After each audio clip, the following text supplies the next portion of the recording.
You may have heard of the therapeutic practice known as CBT, or cognitive behavioral therapy. But the word therapy leads a lot of people to think this practice is only necessary for those who are struggling with mental illness. The truth is that the practices found within CBT are among the most essential life skills a person can have. A human being without CBT tools is like a software developer who can't code.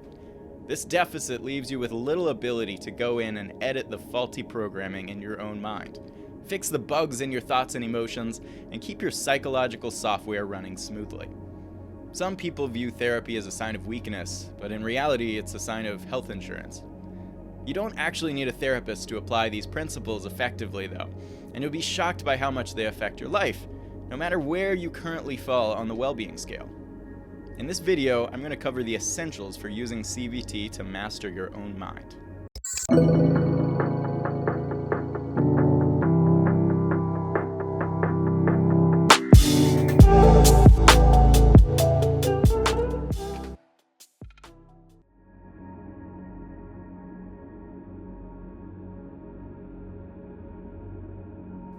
Hello psychitects!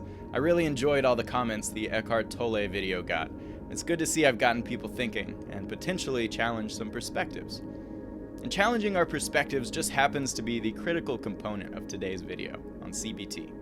I am deeply passionate about teaching the ideas in CBT. I've emphasized their importance in every book, product, and program I've created, so I hope you'll watch to the end. Cognitive behavioral therapy is the single most effective treatment for mental disorders like depression, consistently beating out a full course of antidepressants over the long term, both in its efficacy and the lack of side effects. CBT will show you how your distorted beliefs and automatic thoughts are responsible for the majority of your negative emotions and bad moods. It will teach you exactly how to eliminate them for good. Though it was officially developed in the 20th century by Aaron Beck and Albert Ellis, CBT's roots run far deeper than that. The ancient Greek philosophy of Stoicism held that we should refrain from all qualitative judgment of events or circumstances and view them with total objectivity. The Stoics were some of the first to point out that our environmental stimuli seem not to have direct control over our emotional experience, and that our thoughts must be complicit in any emotional reaction. Epictetus said, "Remember, it is not enough to be hit or insulted, to be harmed. You must believe that you are being harmed. If someone succeeds in provoking you, realize that your mind is complicit in the provocation." This perspective was re-examined in the late 20th century and has come to represent a core principle of our current psychological understanding. Despite the prevailing therapies at the time, which focused on hidden unconscious forces behind our neuroses, psychiatrist Aaron Beck proposed that we may be looking right past the real source of our negative moods. In Cognitive Therapy and the Emotional Disorders, Beck writes, "Let us conjecture for the moment that a person's consciousness contains elements that are responsible for the emotional upsets and blurred thinking that lead him to seek help. Moreover, let us suppose that the patient has, at his disposal, various rational techniques he can use, with proper instruction, to deal with these disturbing elements in his consciousness. As you introspect, you will find that your feelings are always preceded or accompanied by thoughts.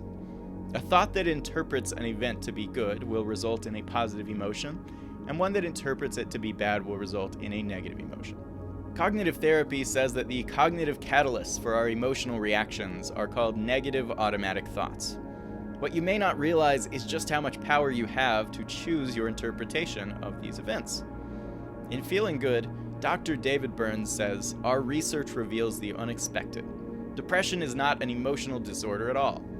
The sudden change in the way you feel is of no more causal relevance than a runny nose is when you have a cold. Every bad feeling you have is the result of your distorted, negative thinking. Illogical, pessimistic attitudes play the central role in the development and continuation of all your symptoms. Intense negative thinking always accompanies a depressive episode, or any painful emotion for that matter." CBT is centered around the process of cognitive restructuring, which identifies distorted and maladaptive thoughts and beliefs, and replaces them with healthier and more accurate ones. Now, I know the advice to think happy thoughts is just like Marvel movies. We're all sick of it at this point. But I want to emphasize that this process is not the same as simple positive thinking. Forced optimism and suppression have been largely found ineffective, or even counterproductive. But cognitive restructuring has been consistently found to result in more positive and sustainable moods, less depression, and greater life satisfaction. And in order to create these changes and alter our thought patterns, we first need to become aware of them, which brings us to step 1 of the restructuring process. Our first task is to start noticing and writing down the thoughts that are relevant to our moods. For those who aren't used to noticing their own thoughts, this can be a difficult and unnatural process at first. It can be helpful to identify negative automatic thoughts using questions like, what was going through my head just before I started to feel this way? What images or memories do I have in this situation? What does this mean about me, my life, my future? What am I afraid might happen? What is the worst that could happen? What does this mean about how the other person or people feel or think about me? What does this mean about the other person or people in general? From mind over mood. Then decide whether you want to use a notebook, an Excel doc, or better yet, a Notion board for your log. For Mindform members, I actually offer a really useful interactive logging tool. Then start paying careful attention to any negative emotions or bad moods that arise in your mind. As soon as you catch one, fill out 3 columns in your record. Column 1, mood, the emotion you felt and its intensity on a scale from 1 to 10. Column 2, situation, the actual event or environment that triggered the feeling. And column 3, automatic thoughts, the phrases or images that popped into your head when the bad mood came on. Anytime you experience a negative mood, whether it's sadness, guilt, or anger, add it to the mood field in your log, and add the situation that seems to have triggered it into the situation field. Then try to remember what was going through your head the moment that mood came on. Sometimes these moods come in the form of words, so you can put things like, he did that just to upset me, or I'm never going to find someone. Other times, there are images you visualize inside your head, so you can say, image of my boss yelling at me, or image of my friends all laughing at me. Over time, you will start to find patterns in the thoughts you come across.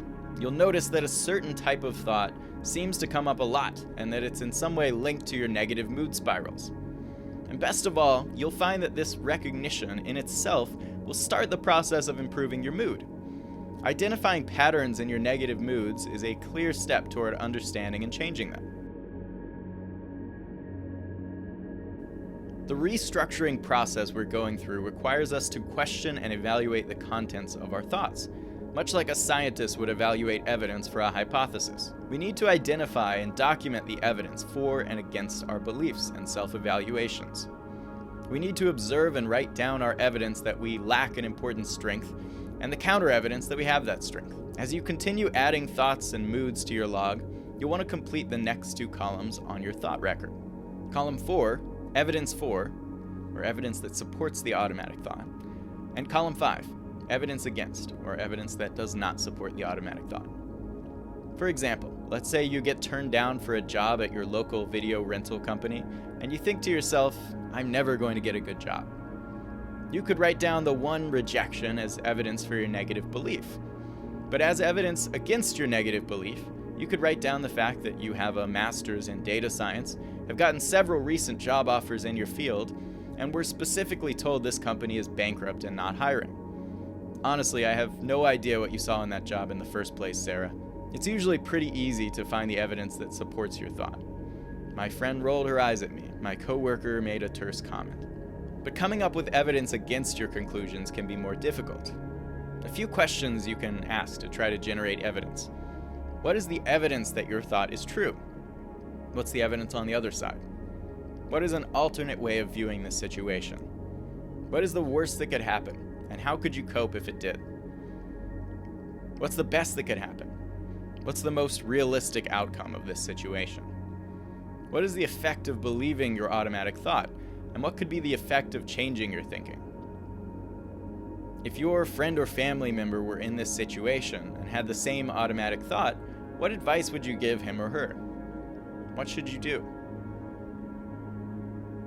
from Judith Beck's Cognitive Behavior Therapy, Basics and Beyond. Now, the evidence you write down must consist of objective facts, not opinions or interpretations.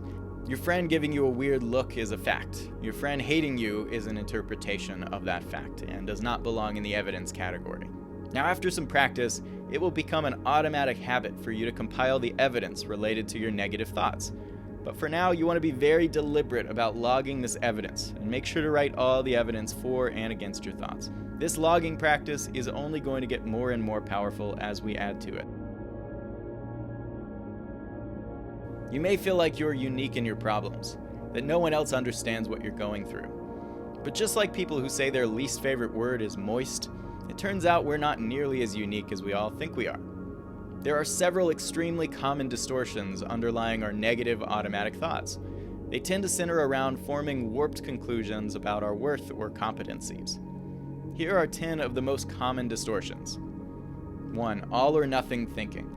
The tendency to think in extremes like always and never without considering nuanced degrees between.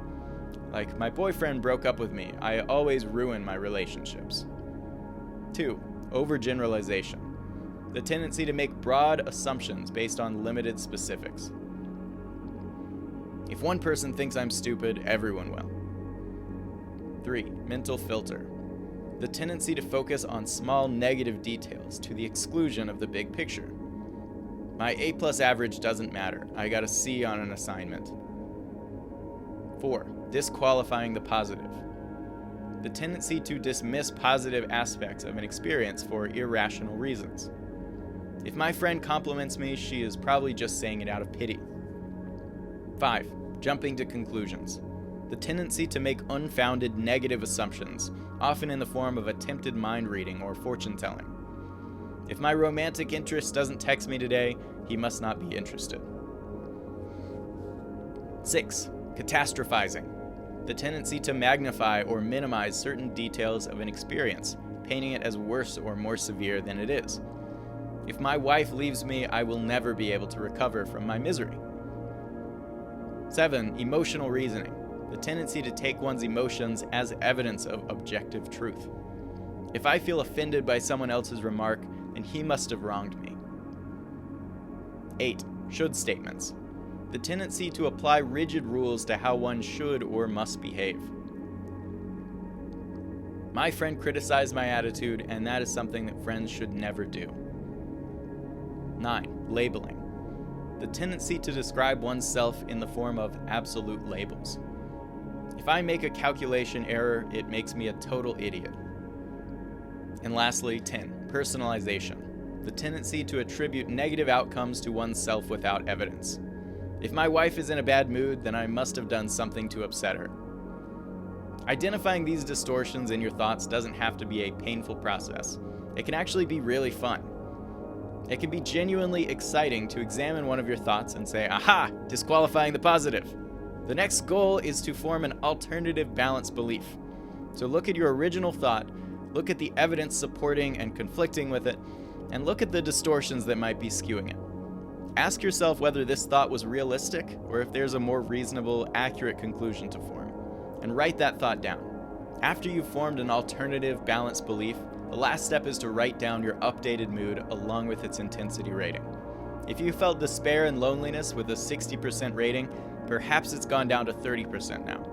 This shift will likely correspond to how much you believe your alternative balanced belief. So if your mood hasn't changed, it probably means you aren't convinced of the new belief and may need to return to the evidence. So add the following columns to your log. Distortion. Which of the 10 distortions, if any, are characteristic of the thought? Alternative balanced thoughts with a credibility rating. Updated mood with an intensity rating. Now, on occasion, our negative beliefs do turn out to be true. And to be clear, yes, all the people you went to high school with really are still thinking about that time you tripped and your braces got stuck in the carpet, because let's be honest, that was hilarious. But you'll find that this is extremely uncommon. And when it is the case, it usually indicates that you need to change your actions. Then revisit the mood and emotions you experience when you think about this balanced belief. Do you still feel the same way as before? Or has this evaluation caused your emotions to change? Write down the mood and give it a new intensity rating. Now, it may be hard to believe, but logging and restructuring your thoughts really does give you a shocking amount of power over your moods. We know this both because of the impressive first-hand results we get when we go through this process, and because of the towering data backing it up. The magic of this practice is that it will allow you to start finding the common themes and patterns for your moods very quickly. Just a week or two of logging and restructuring will likely result in profound insights and the sense that your emotional struggles are far more solvable than you have assumed. Now, I've tried to pack as much value into this video as I could, but inevitably I can't cover the entire process of CBT. But if you're interested in learning more, I did create a program called the Flourishing Function Anti-Depression Program that you can learn about in the description. Have you been able to identify any distorted beliefs in your own thoughts? How has your mood changed when you've changed the way you interpret a situation?